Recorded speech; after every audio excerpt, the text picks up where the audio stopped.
मैंने कुरान मजीद में से 26 वो विवादित आयतें जो आतंकवाद को बढ़ावा देती थी उनको हटाकर और कुरान मजीद के जो सूरे थे वो सीरियल से नहीं थे, उनका क्रम संख्या ठीक करते हुए एक नया कुरान मजीद तैयार कर दिया। आदाब, मैं अब्दुल हमीद साहिल, आप देख रहे हैं ऐलान टाइम्स। हम देख रहे हैं कि पिछले कई सालों से इस्लाम और मुसलमान मुख्तलिफ फ्रंट्स पर, मुख्तलिफ महाजों पर कई चैलेंजेस का सामना कर रहे हैं, जिसमें कुछ वो लोग भी हैं जो इस्लाम दुश्मनी में और मुस्लिम दुश्मनी में इतने अंधे हो चुके हैं कि बेतुके इल्ज़ामात लगाते रहते हैं, बेतुकी बातें करते रहते हैं। लेकिन कुछ ऐसे लोग भी हैं जो हमारे दरमियान, हमारे बीच से रहकर ही हमारी जड़ों को खोखला करने की कोशिश कर रहे हैं। उन्हीं में से एक मलून वसीम रिजवी है जो लखनऊ का रहने वाला है। वो आए दिन कुछ ना कुछ बकवास करता रहता है, कुछ ना कुछ हिजान गोई करता रहता है। अब उसने एक नया शोशा छोड़ दिया है।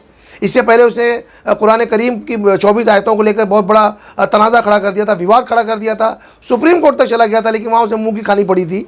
और अब उस मरदूद ने, उस मलून ने एक नया वीडियो जारी किया जिसके ज़रिए उसने बयान दिया है कि उसने कुरान करीम की उन 24 आयतों को जिनसे माज़अल्लाह आतंकवाद को बढ़ावा मिलता है, उन्हें निकाल कर एक नया कुरान बनाया है।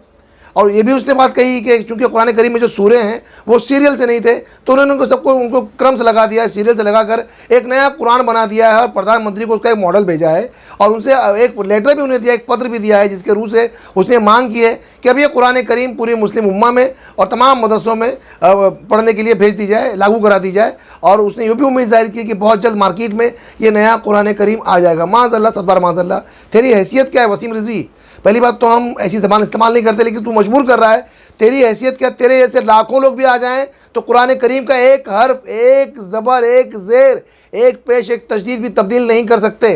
करोड़ों मुसलमान, दुनिया के अरबों 1.5 अरब मुसलमान इसके लिए अपनी जान लुटाने को तैयार हैं। कुरान करीम अल्लाह का कलाम है, किसी इंसान का लिखा हुआ कलाम नहीं है। ये हमारे पैगम्बर हज़रत मोहम्मद सल्लल्लाहु अलैहि वसल्लम पर अल्लाह के ज़रिए, फ़रिश्ते के ज़रिए, वही के ज़रिए नाजिल की गई है। एक एक लफ्ज़ ये आसमानी किताब है, अल्लाह कलाम इलाही, अल्लाह का कलाम है। इसमें कोई हेर फेर, 1400 बरस में कोई हेर फेर नहीं किया। ये मरदूद होता कौन है हेर फेर करने वाला? अगर इसने प्रधानमंत्री को भेजा तो प्रधानमंत्री तक हमारा ये पैगाम भी पहुंचना चाहिए कि इस पर सख्त एक्शन लेते हुए इसके खिलाफ सख्त कार्रवाई की जाए। और साथ ही साथ हम तमाम मुस्लिम तंजीमों से, तमाम मुस्लिम NGO से, उन तमाम मुस्लिम सियासी कायदीन से भी अपील करेंगे कि इसके खिलाफ सख्त कार्रवाई करने के लिए ज़बरदस्त एहतजाज किया जाए, इसके खिलाफ FIR दर्ज कराई जाए ताकि ये मलून खामोश बैठे। ये इसके पीछे जो लोग ये जिनका आलाकार बना हुआ है, इसके पीछे कौन सी ताकतें खेल रही हैं, ये हम आप सब बहुत अच्छे से जानते हैं। ये लोग यही चाहते हैं कि मुल्क की फ़ज़ा ख़राब हो जाए, मुल्क की गंगा जमनी तहजीब में दरार पैदा हो जाए, नफ़रत की मुहिम चले, नफ़रत की हवा चले। हमें बहुत संजीदगी से काम करने की ज़रूरत है। हम अपना गमो गुस्सा उतार सकते हैं इसी तरीके से बोल कर, सड़कों पर नहीं आना है।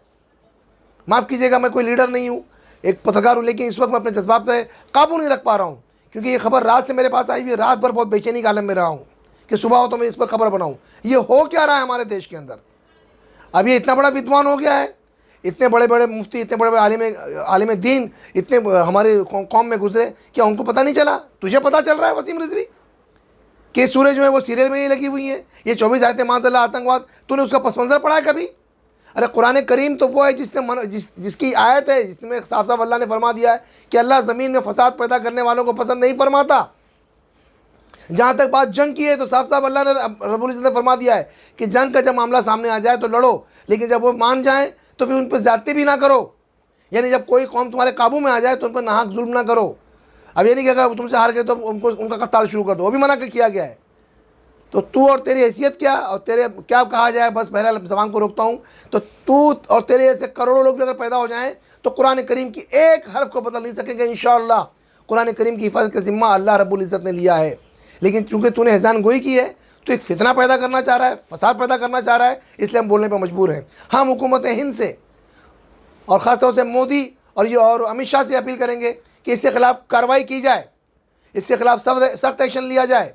और उम्मत मुस्लिमा से भी कहेंगे कि आप सब्र का दामन ना छोड़ें और कानूनी कार्रवाई जितनी भी हो सकती है इसके खिलाफ कानून के दायरे में जाकर इसके खिलाफ सख्त से सख्त एक्शन करने का दबाव सरकार पर डालें। देखते रहें इस तरह की खबरों के लिए हमारा चैनल ऐलान टाइम्स, क्योंकि हम आप तक सिर्फ खबरें नहीं बल्कि सच पहुँचाते हैं।